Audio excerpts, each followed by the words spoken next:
Ah, le mépris. Ce sentiment glacial qui peut vraiment laisser sans voix. Mais concrètement, on fait quoi quand on y est confronté? Eh bien, dans cette analyse, on va décortiquer 7 tactiques pour transformer cette épreuve en une véritable démonstration de force. Face au mépris, c'est vrai, le premier réflexe, c'est souvent la colère, la tristesse. On se sent blessé. Mais si la meilleure réponse n'était pas celle-là? Et si au lieu de juste réagir émotionnellement, on choisissait d'agir avec stratégie?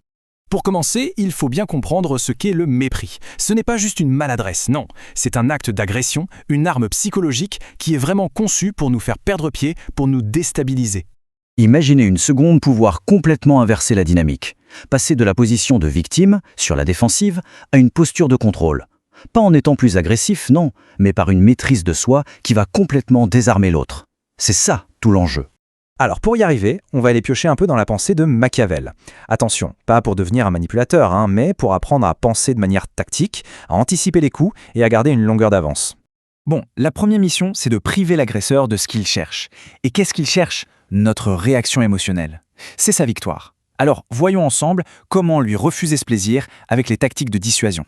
La toute première tactique, c'est une arme redoutable, mais je préviens, elle demande une sacrée maîtrise de soi. On va découvrir ensemble le pouvoir immense du silence, quand il est bien calculé. Ici, le silence, ce n'est pas du tout un signe de faiblesse. C'est tout le contraire. C'est une affirmation de force. En refusant de mordre à l'hameçon de la provocation, on crée une sorte de vide. Et ce vide, il est extrêmement déstabilisant pour l'autre. C'est comme ça qu'on reprend le contrôle. La deuxième tactique, c'est un mélange assez subtil de fermeté et de détachement. L'idée, c'est de construire une barrière invisible mais totalement infranchissable entre soi et la personne en face. Cette politesse glaciale, c'est une manière très élégante de faire comprendre à l'autre qu'il a dépassé les bornes, mais sans entrer dans son jeu agressif.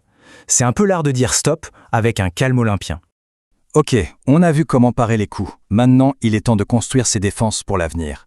La troisième tactique, c'est comme un bouclier invisible qui va protéger des futures attaques. L'information, c'est le pouvoir, c'est bien connu.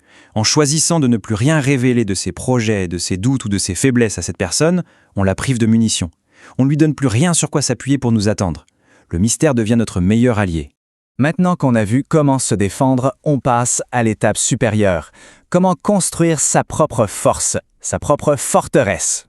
On va voir ensemble comment asseoir son autorité et finalement imposer le respect. Et si au fond, la meilleure réponse au mépris, c'était tout simplement de réussir brillamment? Cette quatrième tactique, elle nous invite à canaliser toute cette énergie négative qu'on reçoit pour en faire un carburant pour notre propre succès. En se concentrant à fond sur ses propres objectifs, en devenant excellent dans son domaine, on rend le mépris de l'autre complètement insignifiant. Le succès devient la meilleure des défenses, et soyons honnêtes, la plus belle des revanches. Dans l'arène sociale, il faut savoir être les deux, lion et renard.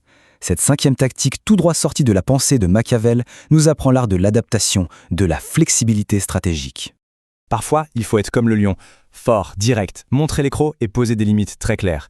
Mais d'autres fois, il faut être comme le renard, rusé, malin, savoir éviter les confrontations inutiles. La vraie clé, c'est de savoir quand jouer quelle carte. On aborde maintenant une tactique de long terme qui demande de la patience, mais dont les effets sont absolument redoutables. Une stratégie qui vise à nous rendre tout simplement indispensables. L'idée, c'est de développer des compétences si uniques, de devenir une ressource tellement précieuse que même nos détracteurs finissent par avoir besoin de nous. Et à ce moment-là, leur rapport de force s'inverse complètement. Le mépris devient un luxe qu'ils ne peuvent plus se permettre. Et enfin, la dernière tactique, un rappel essentiel, dans le jeu du pouvoir, l'impulsivité est notre pire ennemi. La maîtrise du temps, du bon timing, c'est ça la clé de la victoire. La règle d'or, c'est ne jamais, au grand jamais, réagir à chaud.